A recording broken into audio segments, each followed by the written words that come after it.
Hello, this is कमल रामनानी और आज हम बात कर रहे हैं कैपिलरीज के बारे में। कैपिलरीज हमारे पास वो वाहिद जगहें हैं, कैपिलरीज पूरी सर्कुलेटरी सिस्टम में वो वाहिद जगहें हैं जहाँ पे हमारे पास सर्कुलेटरी टिश्यू और जो हमारे पास टिश्यू जो हैं, जो सर्कुलेटरी सिस्टम है और टिश्यू हमारे पास कांटेक्ट में आते हैं। इसका क्या मतलब है? मतलब फॉर एग्जांपल ये हमारी कैपिलरीज है और यहाँ पे हमारे पास सेल्स पड़े हुए हैं। तो कैपिलरीज वो वाहिद जगह है जहाँ पे इनके दरमियान एक्सचेंज होगी।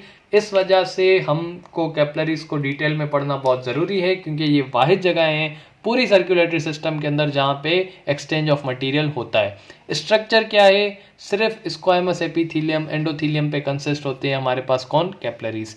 क्यों सिर्फ स्क्वायमस एंडोथेलियम पे कैपिलरीज कंसिस्ट होती है? क्योंकि इनका जो हमारे पास रेजिस्टेंस है, मतलब जो इसको रेजिस्टेंस प्रोवाइड करनी है टू एक्सचेंज द मटेरियल, वो बहुत ज़्यादा कम हो।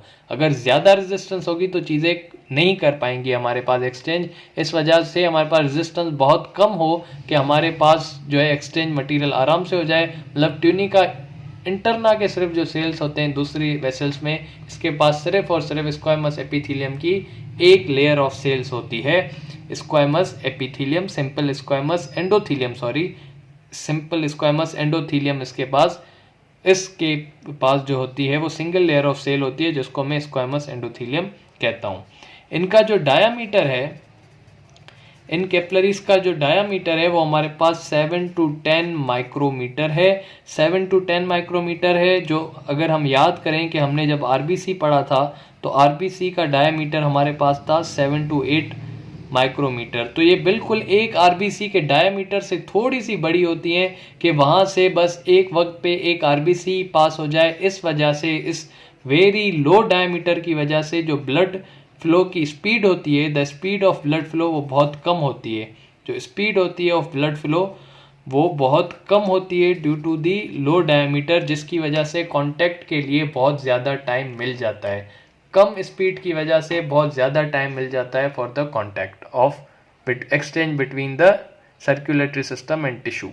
तो ये मैंने एक माइक्रो सर्कुलेशन बनाई है। अब ये हमारे पास क्या है? ये हमारे पास लार्ज आर्टरी है और ये हमारे पास क्या है? ये आर्टीरियोल्स हैं। What are arterioles? Arterioles are the small arteries. What are arterioles? Arterioles are small arteries. और ये आर्टीरियोल्स किस में डिवाइड होते हैं? कैपिलरीज में डिवाइड होते हैं। फिर बहुत सारी कैपिलरीज ज्वाइन होके क्या बनाती हैं? वेन्यूल्स। और वो वेन्यूल्स क्या है? वेन्यूल्स आर शॉर्ट वेन्स, और वो वेन्स फिर छोटी छोटी मिलके क्या बनाती हैं हमारे पास? वो वेन्स छोटी छोटी मिलके हमारे पास लार्ज वेन बनाती हैं।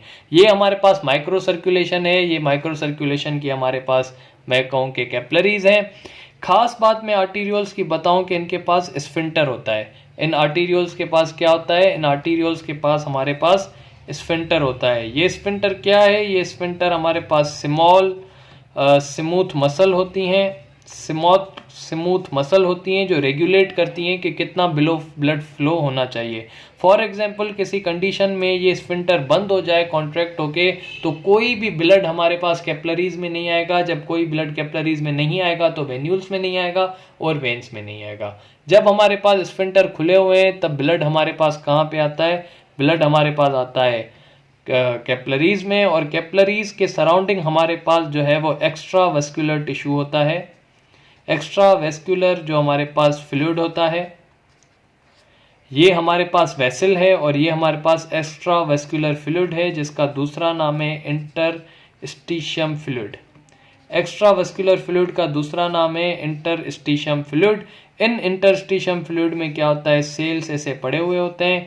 तो कैपिलरीज से हमारे पास ऑक्सीजन जाती है इस एक्स्ट्रा वेस्कुलर टिश्यू या इंटरस्टिशियम में, और वहां से फिर सेल्स में जाती हैं।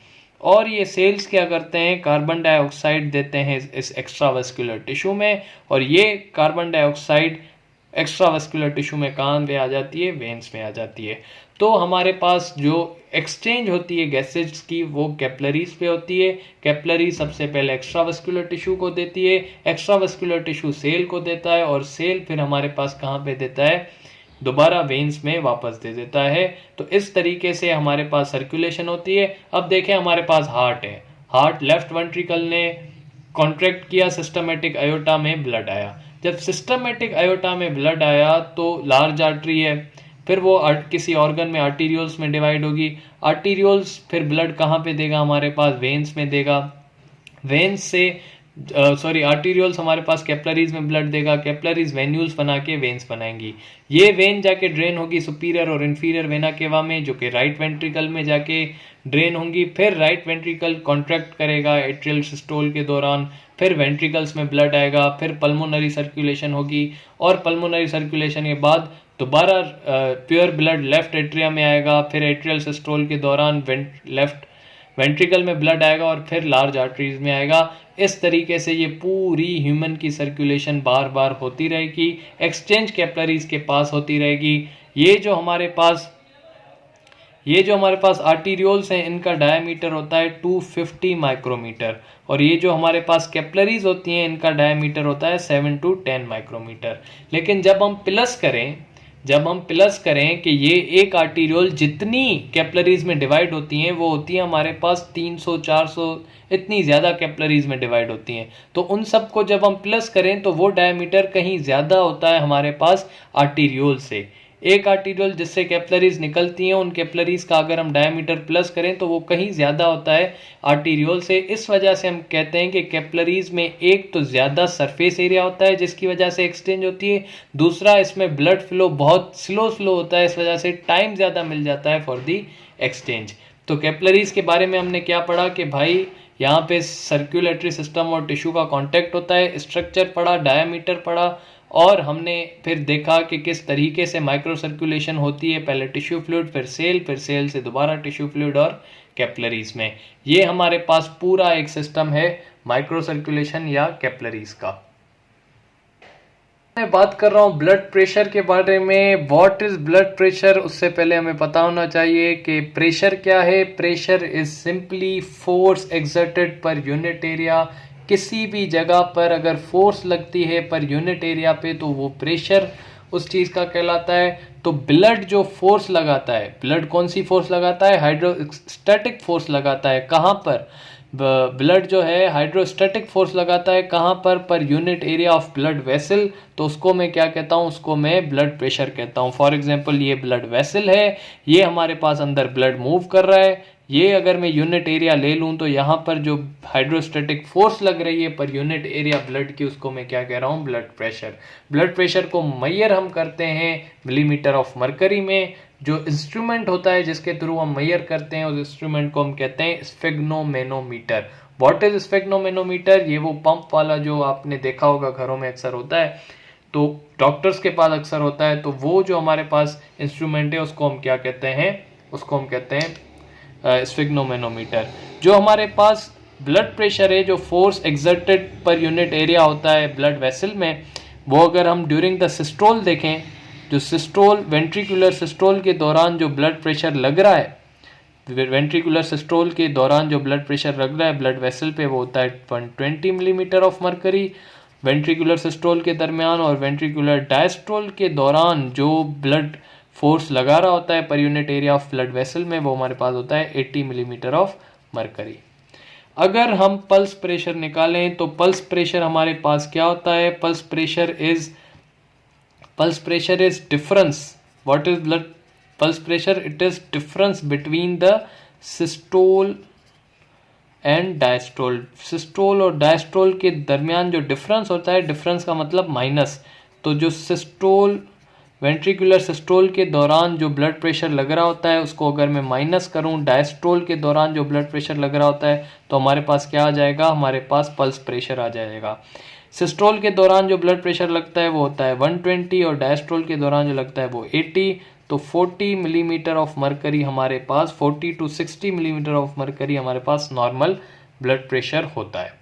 अब हमारे पास बहुत ही ज़्यादा इंपॉर्टेंट एक इक्वेशन है जिससे हर साल सवाल आते रहे एंट्री टेस्ट में, जिसको मैं एक्सप्लेन करना चाहूँगा कि ब्लड प्रेशर को हम डिटरमाइन कैसे करते हैं। ब्लड प्रेशर को डिटरमाइन करने की इक्वेशन है, that is the cardiac output divided by diameter of arteriole.